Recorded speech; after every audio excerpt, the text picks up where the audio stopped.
Some catfishing tales even end in brutal murder, like a big story that took place in 2007 between a former Marine and a supposed 18-year-old girl. Thomas Montgomery was a 47-year-old former Marine and married father of 2, and was struggling in a sexless marriage. After being introduced to the gambling site Pogo, he meets a woman in a chat room who calls herself Tall Hot Blonde. The woman admitted to being 18, causing Thomas, whose username was Marine Sniper, to pretend to be 18 as well, despite U.S. Marine records showing he was never a sniper, nor did he see any action during his time in the military. I digress. It turned out she was a high school softball player named Jessie from West Virginia, and very soon they started to flirt and the relationship started to develop. She would send provocative pics, and in return, he sent pics of himself when he was much younger in his military uniform. They became in love with each other, sending gifts, love letters, and having phone calls, and even having cyber sex behind his wife's back. Thomas started becoming obsessed, writing notes to himself like one that read, quote, "Go ahead, Nick."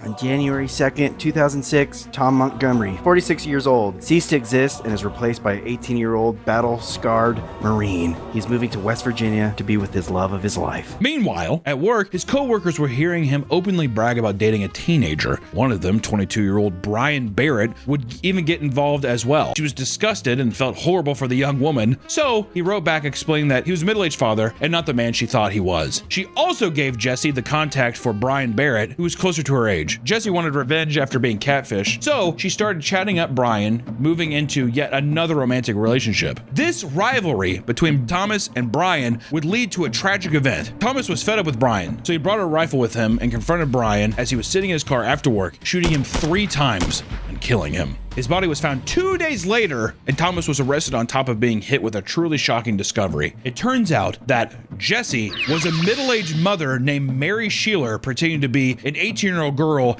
in order to flirt with men online. The most depraved part was that the mother's daughter was named Jessie. She was posing as her own daughter and sending photos of her to Thomas. Thomas was thrown in prison for 20 years, but Mary was able to walk free because catfishing is not a crime.